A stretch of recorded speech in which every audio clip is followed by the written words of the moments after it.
glitch! What's going on, guys? So today I want to talk about my personal transition from the high bar to the low bar squat, the pros and cons, the differences of both kinds of squats, and hopefully you can relate to them. This is my personal experience, so whatever you do, it may be different, but I'm going to tell you what works for me, how I feel, and hopefully you guys can benefit from it. So let's go. So let's start things off with the high bar squat. For me, since the bar is placed above my traps, it's easy for me to keep my hands relatively close on the bar. Also, my feet are just about shoulder width, so I keep them close as well. Due to the closeness of my stance and the tightness of my entire form, this allows me to have a much deeper range of motion. Now, the first pro I notice from this deep range of motion is really I'm able to work on my hip flexibility, breaking that 90-degree angle, and really being able to stretch out those hips. The second pro, since I'm going much slower, I'm activating more muscle fibers, which in return is resulting in more muscle growth and development. Now, the first con of this deep range of motion is joint stress. Going that low, you're actually putting a lot of excess pressure on your knees, which could build up over time and result in breaking down too much of the tissue. And too much tissue breakdown will result in bad knees over time.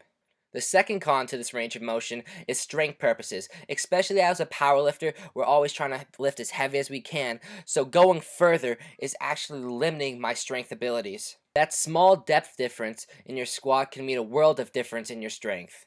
And the deeper you go, the much harder it is to come out of the hole.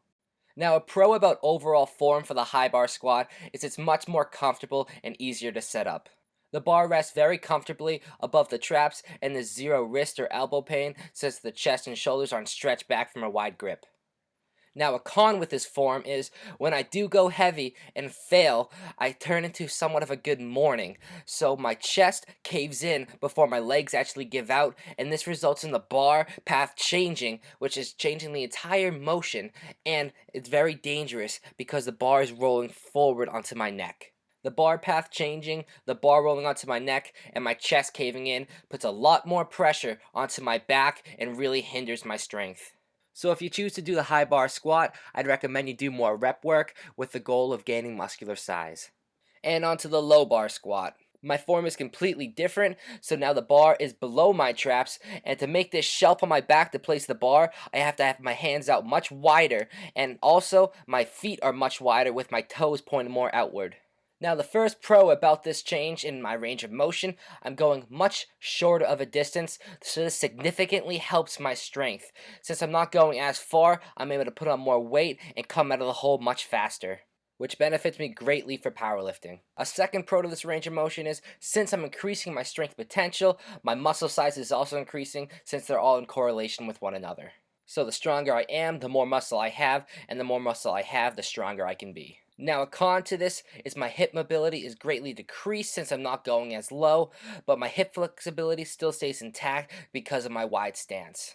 The lack of hip mobility, though, can result in really tight hips. A second con to this range of motion is, since you are using less muscle fibers, you can develop muscular asymmetries and imbalances due to the decreased muscle activation. And now a pro for the overall form is the neck and spine are in a much safer position because when you go heavy and fail, the bar is not rolling onto your neck and your bar path is staying consistent throughout the entire motion. Therefore, your legs are what's giving out, not your chest, back, or core.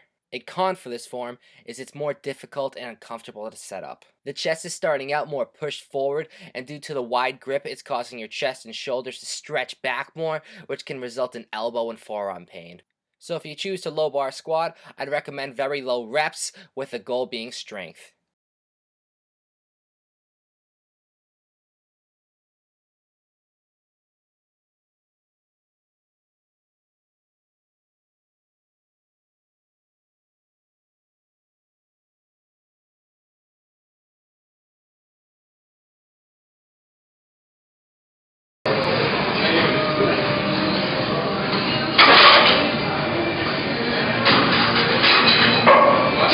You go, Mike. Lightweight. Up.